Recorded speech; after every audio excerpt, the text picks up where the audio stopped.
வந்து கொம்பு தேனை ஊத்தி கொஞ்சம் மிளகு பொடி போட்டு கொஞ்சம் திப்புளி போட்டு பச்சைஞ்சியை தட்டி போட்டு பொட்டுக்கடலையை நுணுக்கி கொஞ்சம் பொடியை போட்டு கொஞ்சம் அடிமகத்தை விட்டு வாய்க்கும் போது வெளியில சிலுக்கு முட்டும்.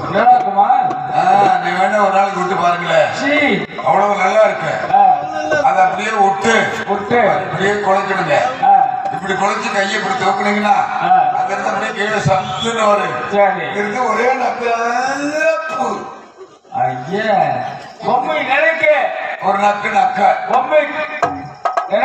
ஒரு கரண்ட நக்குவிக்கலாம் கரண்டுவிக்கலாம். எந்த நேரம் செய்யல முதல்ல நக்கிட்டு கரண்டுக்கு அப்பதான் பல்லுக்கு பதமா இருக்கு. இல்லைன்னா கட்டி பல்லு கலட்டு விடுது. ஊதிய மத்து கடைகளை பாக்குறாங்க.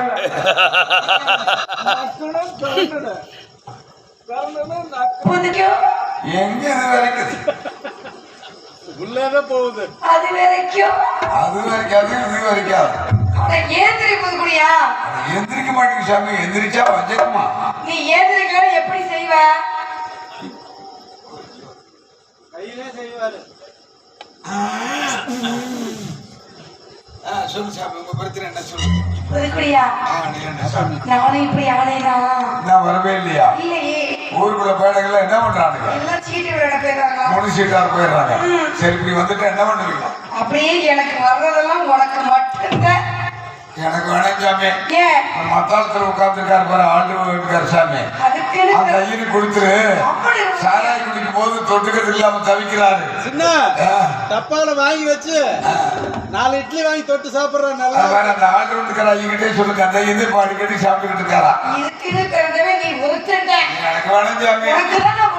நான் முதிர்த்து பிறவை 7 கோட்ல போய் முதிர்த்து பிறவை. ஐயோ, நீ என்ன வேணாலும் திப்பிட்டு போ. புரட்டாசி மாசம் 3ஆம் கிழமைக்கு நான் முதிர்த்து பிறவை. இப்படியே சொல்லி நீ ஊரே சுத்துறேன்னு எங்களுக்கு மட்டும் தான் தெரியும். ஊரை ஏமாத்தலாம், எங்களை ஏமாத்த முடியாது. எங்க அம்மா மட்டும் வாங்கல, இப்ப இதுல வாங்க மாட்டியா? அப்படிலாம் சொல்ல முடியா?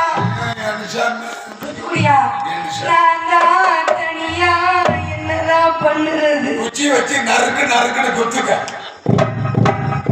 நீயே குத்திரி விளையாட்டு இருக்குது. உடனே பவுக்குன்னு வந்துருவீங்க. அப்படியே வரலனா வந்து நான் வரலனா காரமுள்ள காட்டு பக்கம் பாரு, 4 பக்கம் இருக்கு முள்ளு. அந்த காரமலை சப்பாத்தி கல்லி விட இது வேற மாதிரி இருக்கு. நல்லா சுணப்பா உள்ள விட்டு 4 எலும்பு வரக்குன்னு இருந்தீங்கன்னா உடனே வந்துருவீங்க. எதுக்குள்ள இருக்குதுக்குடியா? சரி, அதுக்கு வரலனா அதுக்கெல்லாம் வராமலாம் போகாதுங்க. அதுக்கு வரலனா சப்பாத்தி கல்லியை உள்ள விட்டு அப்படியே தேயுங்க.